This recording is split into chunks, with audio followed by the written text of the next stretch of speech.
Exam junction तक study YouTube channel पे आप सभी का स्वागत है। आज की बड़ी खबर जो होगी एलटी प्रवक्ता की 10,332 पद खाली हैं और ये भर्ती क्यों रुकी हुई है।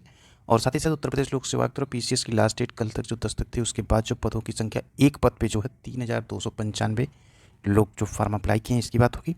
और रुके पैनल वाले मंडल चयनित प्रधानाचार्य अटक गई जो है कुछ जगह के असिस्टेंट प्रोफेसर नियुक्ति में पेंच और मेडिकल कॉलेज पीजी सीटें बढ़ेंगी। इन तमाम तरह की बड़ी खबरों को देखते हैं आज की मॉर्निंग की बड़ी खबर। तो चलिए वीडियो को शुरू करते हैं।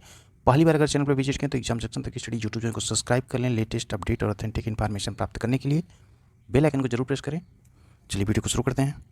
पहली खबर है, आपत्ति लगाने पर अटके रुके पैनल वाले मंडलों के चयनित प्रधानाचार्य। बात हो रही है जो अशासकीय सहायता प्राप्त एडेड माध्यमिक विद्यालय 2013 के प्रधानाचार्य भर्ती चयन बोर्ड की ढिलाई के कारण जो 4 मंडलों में आंशिक रूप से अटकी हुई है। 11 और 13 नवंबर 2022 को इसका परिणाम जारी हुआ था। अभ्यर्थियों के द्वारा कुछ आपत्ति लगा दी गई थी जिससे जो है चयन बोर्ड ने 4 मंडलों का आंशिक पैनल जो है वो रोक लिया था। अन्य मंडल के दोनों वर्गों का पैनल 6 दिसंबर को जारी कर दिया गया था। निस्तारण ढिलाई के चलते अटका ही रहा। कुछ अभ्यर्थी जो है परिणाम के विरुद्ध हाईकोर्ट की लखनऊ बेंच में चले गए थे और वहां से वर्तमान में यथास्थिति आदेश होने से रुके पैनलों पर चयनित प्रधानाचार्य जो है वो अटक गए। तो ये बात हो रही, चयन बोर्ड ने आपत्तियों का निस्तारण कराने के लिए प्रयागराज, अलीगढ़, देवी पाटन का जो है इंटरमीडिएट इन सब को लेकर के जो ये पैनल रुक गया है। अगली खबर जो है, नीट यूजी के लिए अब कल तक कर सकेंगे आवेदन। बादौरी मेडिकल के अंडर ग्रेजुएट कोर्स के दाखिले के लिए आयोजित होने वाली परीक्षा NEET national eligibility cum test छात्रों का आवेदन जो है 13 अप्रैल तक जो है ऑनलाइन आवेदन कर सकेंगे। वैसे तो इसके लिए आवेदन की अंतिम तारीख 6 अप्रैल तक ही थी। फिलहाल ये परीक्षा जो 7 मई को प्रस्तावित है और एनटीए के मुताबिक छात्रों की मांग को देखते हुए नीट यूजी के आवेदन करने की समय सीमा जो है वो बढ़ा दी गई है, यानी कि 6 अप्रैल से 13 अप्रैल कर दी गई है।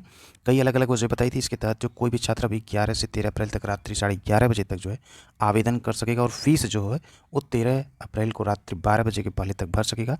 सबसे बड़ी परीक्षा ये देश की होती है जिसमें हर साल करीब 16 लाख छात्र जो है प्रतिभागी होते हैं। बढ़ते हैं अगली खबर की तरफ। अगली खबर, असिस्टेंट प्रोफेसर की नियुक्ति में अब आचार संहिता का पेंच। राजकीय महाविद्यालय में 128 पदों पर होनी भर्ती। बात हो रही है कि नियुक्ति के लिए भटक रहे अभ्यर्थियों को अब नगर निकाय चुनाव के आचार संहिता को जो है वजह से रुक जाएंगे और कम से कम 1 माह नियुक्ति के लिए इंतजार करना पड़ेगा। उत्तर प्रदेश लोक सेवा आयोग की तरफ से महाविद्यालय में 24 विषयों के असिस्टेंट प्रोफेसर के 128 पदों की भर्ती के लिए साक्षात्कार कराए गए थे। महीने पहले आयोग ने इनमें से 98 चयनित अभ्यर्थियों की नियुक्ति की संतुति शासन को भेज दी थी। बाकी पदों पर चयनित अभ्यर्थियों की संतुति भी धीमे धीमे शासन को भेजी जा रही थी। अब जो है यहाँ पर पुलिस वेरिफिकेशन और मेडिकल परीक्षण होना, इस प्रक्रिया के पूरा होने के बाद जो है उच्च शिक्षा निदेशालय चयनितों की ऑनलाइन काउंसलिंग आयोजित करेगा। तो ये चीज़ें जो है आचार संहिता जो है वो 13 मई तक है। इसके बाद ही जो इस पर कार्य हो सकता है। बढ़ते हैं अगली खबर की तरफ। अगली खबर, मेडिकल कॉलेज में पीजी कोर्स के लिए बढ़ेंगी सीटें। मोतीलाल नेहरू मेडिकल कॉलेज में परास्नातक की सीटें बढ़ने का रास्ता साफ हो गई। एनएमसी यानी कि नेशनल मेडिकल काउंसिल की टीम ने कॉलेज आकर अपने निरीक्षण पूरा कर लिया है और मेडिकल कॉलेज में एक नए विभाग की भी बुनियाद रखी जाएगी। मौजूदा समय मेडिकल कॉलेज में पीजी की 157 सीटें। प्राचार्य के प्रस्ताव के बाद एनएमसी की टीम ने मेडिकल कॉलेज का निरीक्षण कर सीट बढ़ाए जाने को लेकर अपनी सहमति जताई है। 17 सीटें बढ़ाने का प्रस्ताव, जिसमें से जनरल मेडिसिन में 10 और डीएम गैस्ट्रो में 3 सीटें जो है ये बढ़ाई जाएंगी। तो ये सीट बढ़ाने को लेकर के जो है मेडिकल कॉलेज में परास्नातक मोतीलाल नेहरू में जो है डीएम न्यूरोलॉजी के नए विभाग की होगी यहाँ पे शुरुआत। बढ़ते हैं अगली खबर की तरफ। अगली खबर, उत्तर प्रदेश लोक सेवा की सबसे बड़ी भर्ती पीसीएस 2023 में पदों के जो आवेदन जो आए हैं पदों के सापेक्ष, उसमें 5,70,000 आवेदन आए हैं और मेन से वैकल्पिक विषय हटाने पर भी घटे आवेदक। आयोग ने 10 अप्रैल तक मांगे थे आवेदन। यहाँ बताया जा रहा है कि जो है 5,70,000 अभ्यर्थियों ने आवेदन किया। उत्तर प्रदेश लोक सेवा ने 10 अप्रैल तक आवेदन मांगे थे। आयोग के मीडिया प्रभारी विनोद कौड़ के अनुसार अंतिम तिथि तक लगभग इतने आवेदन जो है, कुछ अभ्यर्थियों ने 2 बार फार्म भरे जिनकी जांच चल रही है, इसलिए 2-3 दिन बाद जो है वास्तविक संख्या का पता चलेगा। इसके पहले 2019 में जो है 5,70,000 जो आवेदन मिले थे। खास बात यह कि मुख्य परीक्षा से वैकल्पिक विषय हटने के बावजूद आवेदकों की संख्या में कमी आई है। पिछली बार जो है पीसीएस 2022 के लिए कुल 6,02,974 अभ्यर्थियों ने आवेदन किए थे। हालांकि 12 जून 2022 को आयोजित प्रारंभिक परीक्षा में महज 3,29,310 अभ्यर्थी ही शामिल हुए थे। पीसीएस 2021 में भी 3,21,000। तो अप्रॉक्स जो है 3.5 लाख अभ्यर्थी 3 लाख से 3.5 लाख के बीच में जो है वो प्रतिभाग होते हैं इसमें से जो है पीसीएस के पीटी एग्जाम्स के लिए। बढ़ते हैं अगली खबर, भर्ती पर जोर हड़ताल पर गंभीर नहीं अफसर। बात हो रही है एलटी ग्रेड प्रवक्ता की भर्ती के लिए कुल 10,000 समथिंग पद जो खाली हैं और एक और मुख्यमंत्री योगी आदित्यनाथ उत्तर प्रदेश में शिक्षा सेवा चयन आयोग के गठन पर जोर दे रहे हैं।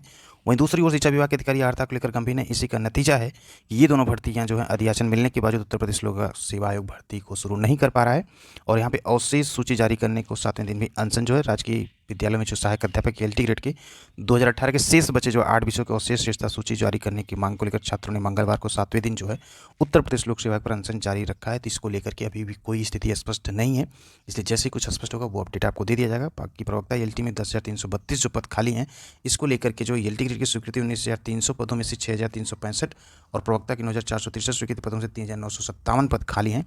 शिक्षक नहीं होने के कारण स्कूलों में पढ़ाई कराती, ये बातें जो प्रतियोगी छात्रों के द्वारा काफ़ी बार कही गई आयोग के संज्ञान में भी है है। और आयोग जो है कहीं ना कहीं देखा जाए तो यहाँ पे शासन से मंजूरी न मिलने की वजह से यहाँ पे एक चीज़ जो लगा हुआ अर्हता वाला ये जो टैग लगा हुआ है, ये टैग हटने का नाम नहीं ले रहा और ये हटेगा जुलाई माह के लास्ट में, जब नया शिक्षा सेवा चयन आयोग कार्य करना शुरू कर देगा। तभी से आपको जो है भर्तियाँ भी देखने को मिलेंगी और परीक्षाओं का स्वरूप भी कुछ स्पष्ट हो जाएगा, कौन सी परीक्षा कब होगी।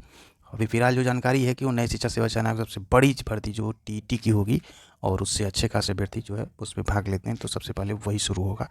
तो अभी तक की जो बड़ी खबरें थी प्रतियोगी छात्रों के लिए, वो सारी खबरों को समेटते हुए जो आज इस वीडियो को यहीं पे समाप्त करते हैं। फिर मिलते हैं आपसे नेक्स्ट बिग अपडेट के साथ, जो प्रतियोगी छात्रों के लिए काफ़ी इंपॉर्टेंट होती हैं। जो छोटी बड़ी खबरें जो अपडेट होंगी सारे आयोगों से, वो सबसे पहले आपको एग्जाम सेक्शन तक स्टडी यूट्यूब चैनल के प्लेटफॉर्म पर देखने को मिलेगी। तो चैनल को सब्सक्राइब करें बिना वक्त को ज़ाया किए। फिर मिलते हैं आपसे नेक्स्ट वीडियो के साथ।